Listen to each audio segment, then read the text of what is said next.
Hey everyone, Jonathan here again with Posh Home and Garden. Thanks so much for joining me. In today's video, I want to share with you why I decided to start this garden, how I started it from shopping to planting the seedlings, and then how the seedlings have progressed up until now, which is about 7 weeks in. So stay tuned. So there's 3 reasons why I decided to start a vegetable garden. Number 1, because I'd heard that the best restaurants in the world use their freshest ingredients. I know Michelin star restaurants, if they don't have a garden outside of their restaurant, they have one close by that they use. Often if you purchase a dish from a Michelin star restaurant, the fruits and vegetables were picked that day. So the fresh ingredients for those restaurants are top priority. And so I just figured, wow, I could have some of the best ingredients in my own garden. It's as simple as being as fresh as possible. And you can't get any fresher than having a vegetable garden, especially one right outside of your door, which mine isn't, but you could.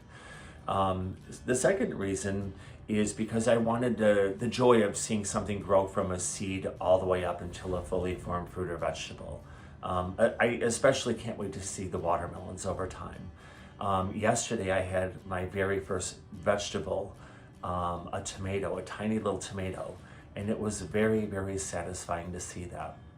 And then the third reason is because I just wanted to do a lot of research for my customers' sake. I want to start doing vegetable gardens in our business, and I want to know as much as possible about them.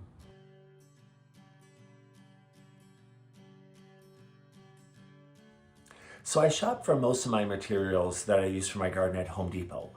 All of my seeds, my organic seeds, came from Home Depot. The potting soil that I used to start the seeds, the trays, even the wood that I used, the posts, the 4x4 posts for my garden, the chicken wire, the weed barrier, all of that was from Home Depot, including some of the actual plants, the more mature plants. I went to a couple other local nurseries to buy a few other plants, but almost everything came from Home Depot. Home Depot, if you're not used to going there, is very, very convenient. Please don't be intimidated by Home Depot. If you walk in, you ask someone, they'll show you right where the vegetable seeds are. And within about a 20 square foot area, you'll see everything that you need. The trays, the potting soil, everything is right there. That's how Home Depot is. They're very, very convenient that way. And so that's why I purchased everything.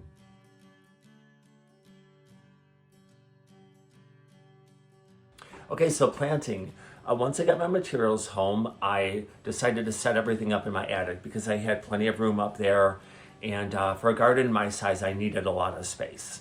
The trays that you see in this video were all good enough size to plant the seedlings into and to accommodate them up to the point where I had to transplant them to their future garden at Greenmead.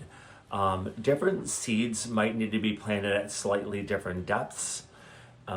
So make sure you check for that on the back of your vegetable package if you're planting a garden yourself. Now the seeds don't need any light to germinate. They do need light once they germinate, and I'll get to that in the next segment.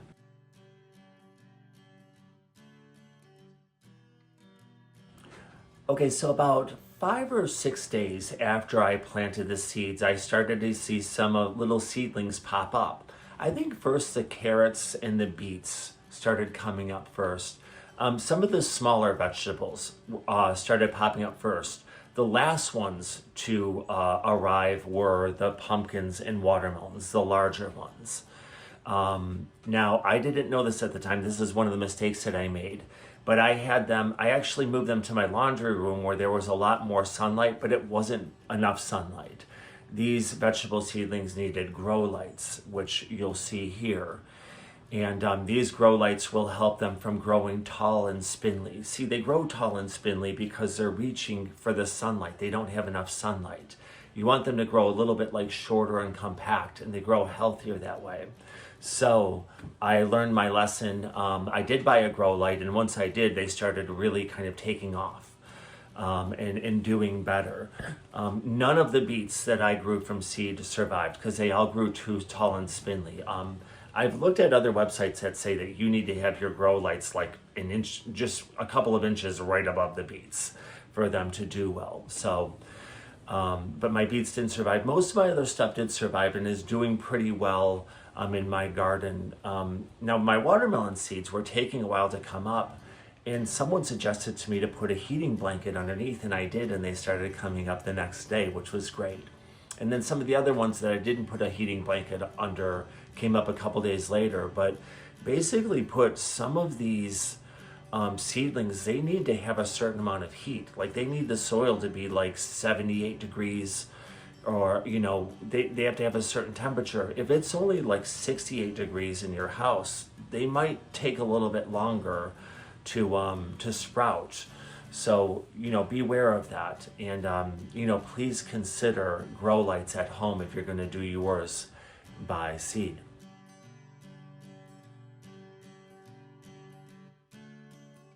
Okay, so I took my seedlings down to Greenmead to plant them. And I used organic soil to plant them in. My whole garden is organic seeds, soil, fertilizer, all that. You don't have to do it that way, but I just chose to do it that way.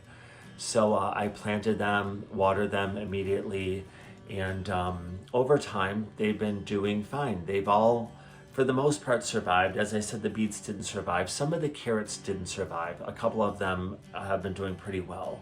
And it remains to be seen how the others are going to do over time. I will be posting future videos on the progress of them. But I planted my garden probably, 2 or 3 weeks ago, and we haven't had a single drop of rain until now. You might be able to hear a little bit of rain behind me. I have my window open. Thank goodness it's finally raining. But without a couple of weeks of rain, I've been watering and they've been doing fine. I'm assuming that they're going to do much better with natural rainwater. And I'm really looking forward to how they're going to look this week, because it's supposed to rain a couple more times this week. But anyway, so far so good.